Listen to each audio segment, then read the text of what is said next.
மாப்பிள மாப்பிள ஏதாவது பாட்டு பிடிச்சிட்டு போ மாப்பிள, எரிச்சலா இருக்கு. அந்த ஆத்தங்கரைய கேட்டுப்பாரு, உனக்கு குண்டிகள் கதை சொல்லும். அந்த பண்ண மேட கேட்டுப்பாரு, நீ ஆகியிருந்த கதை சொல்லும்.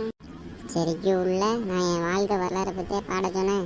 நீ பாட்டே படிக்கணும், நான் மூடிக்கிட்டு வண்டி ஓட்டு. மாப்பிள ஒரு பூமர் இருந்தா மாப்பிள, எரிச்சலா இருக்கு. வாய் நம்ம இருக்கு, வாயில் போட்டுட்டே வருவேன். இந்த செரிக்குள்ள தின்னு பூமரை போடு, வாயை மூடு. தேங்க்யூ மாப்பிள. இந்த ட்ராவலில் போகும்போது வாய் நம்ம இருந்தால் பூமரு, சாக்லேட்டு, ஹால்ஸு, விக்ஸு இந்த மாதிரி திங்கணும்னு தோணுனா இந்த 2K கிட்ஸ் பயிலுங்க அடுத்து வண்டி ஓட்டுவானுங்க, பாரு அவன் என்னெல்லாம் கேட்குறான்னு. மாப்பிள எரிச்சலாக இருக்கு, ஒரு கூலிப்பு இருந்தால் உனக்கு தாங்க. என்கிட்ட கூலிப்பும் இல்லை, ஒரு லவுடாலிப்பும் இல்லை. பேசாமவா, எனக்கு தெரியும் நீ தரமாட்டேன்னு. நான் வச்சிருக்கேன், இந்தா வாயில் தூக்கி வை.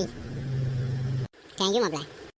நமக்கு முன்னாடி பிறந்த 90 கிட்ஸ் ஃபுல்லாக ட்ராவல் பண்ணும்போது பூமரு, சாக்லேட்டு இந்த மாதிரியே திம்பாங்க. ஆனால் நமக்கு ஏன் இப்படி இருக்குது? வண்டி ஓட்டும்போது கூலிப்பு கேட்கு, ஆன்ஸு கேட்கு, அப்புறம் அது என்னது சாந்தி பாக்கு கேட்கு, விமல் பாக்கு கேட்கு, ஒக்கால வாடி. நம்ம இப்படியே இருந்தோம்னா செத்து போயிடும் சீக்கிரமாக. இருந்து மட்டும் என்னத்தை ஜாதியே போகிறோம், சீக்கிரம் செத்து போவோம்.